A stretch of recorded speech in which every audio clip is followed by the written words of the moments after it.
кутмандуу күнүңүздөр менен амансыздарбы? Жамгырда кыйналбадыңыздарбы? Жүдөбөдүңүздөрбү? Бүгүн биз Мадай өкмөтүнө караштуу Кызыл Тал деген айылдан чоң сарай сатылат экен. Ошону сатканы келип калдык.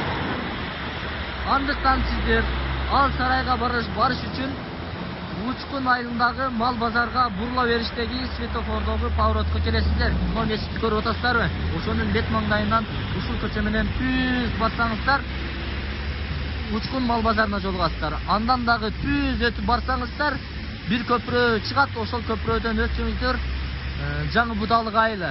Ал жактан токтобойсуздар. Дагы түз эле чыгып барсаңыздар, болжол менен 3 километрдей өйдө барсаңыздар, жүрсөңүздөр, ошол биз айтып жаткан Кызыл Тал айылына жолугасыздар. Ошол айылдын кире бериш жеринде сол капталда жайгашкан чоң сарай сатылат экен. Биз жеринен барып дагы биз сиздерге маалыматты алып беребиз. Жүрүңүздөр. Жанагы сиздерге айтып аткан чоң сарайга келип жеттик Кызыл Талдагы.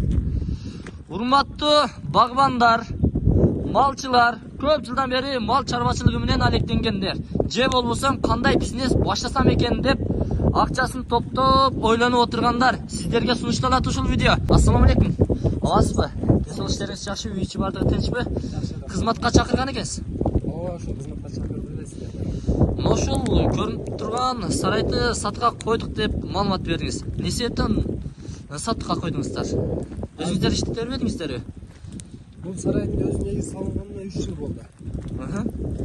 Айсада быйыл салдык. Бул жерде ошо мал багып, кочкорлорду, букаларды бакканга атайын сарай салганбыз. Азыркы учурда ошо сарай менен алек болгонго адам жок болуп атат. 2 жылдан бери өзү иштетип, ар кимиз өзүнүн мамлекеттик иштерде иштегенге байланыштуу бул жак менен постоянно иштегенге адам керек болуп калат экен да. Ошого байланыштуу бул жакта ошо иштетет адамга эле саталы дедик.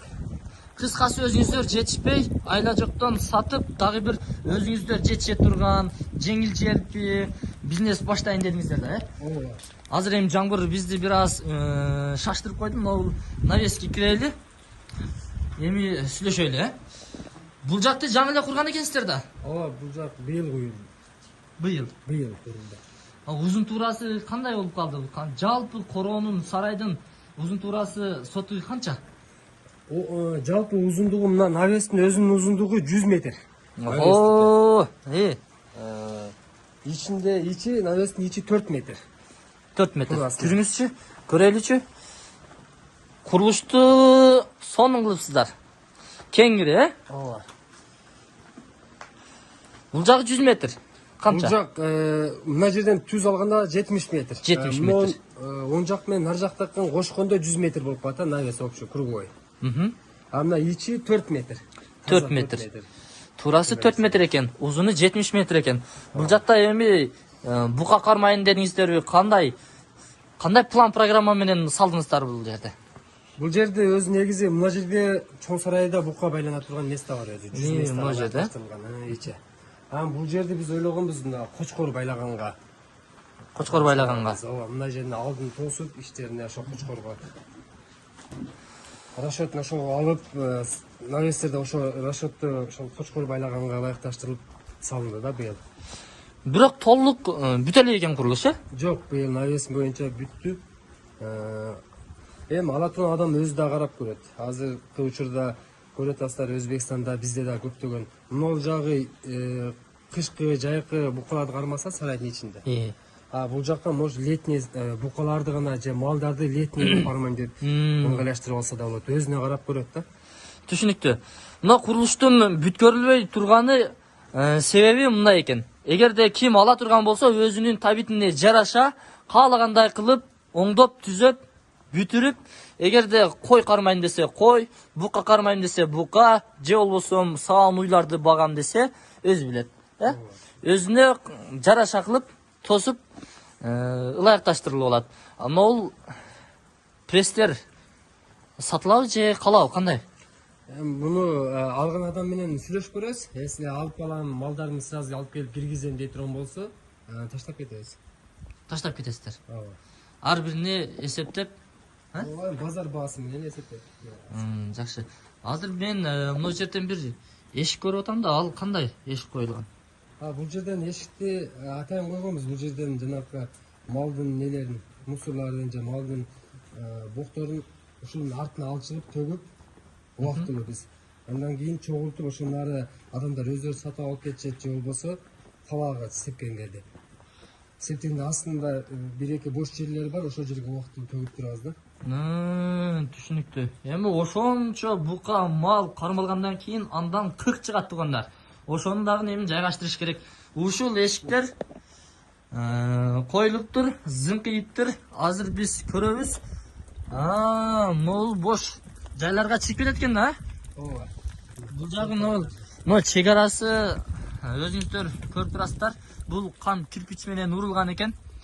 Артында 1 метрдей орундуп калып туруп, месте калып. 2,5 метр таштаган. 2,5 метр ташталыптыр. Бул жагы кайсыл жерден? Жалпы канча сотук дедиңиз? Жалпы 20 сотук жер. 20 сотук жер тилкесинде жайгашкан бул сарай сатка коюлду. Өтө сонун. Мына арыкка чейин чек болот өзү. Мына арыкка чейин, Документте деле ошол 20 сотукпу? Ооба, документте дагы ошол 20 сотук. Азыр эми биз дагы мына чөптүн жанына келип калдык. Жанда жайгашкан бука кармаган кышкы короого дагы киребиз. Эми ушул короо тууралуу дагы кеңири маалымат берсеңиз.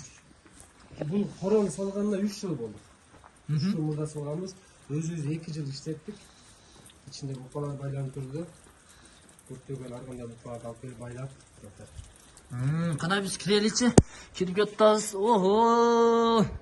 Бул жагын келтирипсиздерби? Акыркы заман талабына ырасташтырып бардык шарттар менен корудук. Мына көрүү тастары тугандар, мына үстүнү караңыздар, үстүнү. Утепление болуптур, жылууланыптыр. Астыны келтириптир мына. Азыр мен көрсөтүп атам. Акурлар болсо сонун бетондолуптур да, Ооба. Бетондолуптур, мына ушундай дайыр байлай турган кылып, ар бирине ушундай кылып шарттарды түзүптүр. Буга чейин кармалган да бука бул жерде. Ооба, букалар кармалган, байланган. Канча бука кармадыңыздар? Канча батат бул жерге? Бул жерде 100 местага. 100 месте. 100 бука толук ар бирине местасы бар. Биз эң көбү 80 бука байладык. 80. Бул сарайдын деле узундугу бир 70 метр. 70, Ооба. Жакшы. Дагы кандай бул? Туурасы 12 метр. Туурасы 12 метр экен. Ооба. Көрүп атасыздарбы? Бул жагына буканы узунундан 70-80ди байлайсыздар. Бул жагына 70-80ди байлайсыздар. Эки тарабында. Онун ортосунда көрүп атасыздар, мен көрсөтүп коеюн. Ортосунда чоң каттоочу проход деп коебуз. Бул жактан чөптөрдү, башка жем, от, сууларды берет экен. Суу берилгенде кандай? Сууну ал жактан Шартта берилет. Ал жактан суу сактоочу жай бар атайын. Ортомага чейин крандарыбыз бар. Крандан суу жайыкча токтой агат. Суудан проблема болбойт. Но түтүктөрдөн Ал жактан кошуп койсо, эки жакка акурга сууну ушул жерден кошулат, эки жакка. Суу иштейт. Суудан проблема жок экен. Мына астына не төшөгөнсүздөр? Бул жакта пол төшөлгөн. Пол кандай? Карагайбы, арчабы, терекпи, кандай? Бул жанагы чынар терек деп коет го, чоң. Бакма терек дегендерчи. Ошол сууга эч нерсе болбойт дегенден ошодон жасатканбыз. Жердин эле үстүнө же мына стяжка кыласыздарбы? Бул жер стяжка болгон аста. Стяжка кыласыздар да? Мына ушул өзүн эле таштап коюп стяжканын үстүнө жата берсе болобу? Кандай болот? Же мал анча семирбей калабы? Мына жерде стяжканын үстүндө пол койгонбуз. Сарайдын жарымында нар жагында пышык кирпичтер бар го. Ошо пышык кирпич менен болгон ал жагында. Пышык кирпич бар жерге пол койгон эмеспиз. Мына стяжка болгон жерге пол койгон. Жүрүңүз жанда сарайыңызды бир дагы бир баш жагына чыгарайлы. Көрөйлүчү. Мол арткы тешиктерден кыктарды, гөңдөрдү ыргытат экенсиздер да? Ооба, арт жакка ыргытып, ошол жактан кийин чогултуп алып кетсе болот. Түшүнүктүү. Мына үстүнү ушинтип жылуулаттыр. Полдору кагылыптыр. Бул жака жалпы канча бука кармадыңыздар өзү? Жалпысы 80 бука кармадык. 80. Ооба.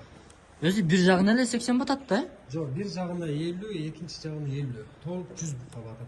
Толук 100 бука. Ооба. Түшүнүктүү. Эгерде бул жерде жылкы кармаганга да ыңгайланыштыканбы, кандай? Же жылкыга болбой калабы? Эми билбейт биз жылкы менен алектенген эмеспиз. Аны түшүнбөйбүз жылкылар боюнча кандай болуш керек экенин.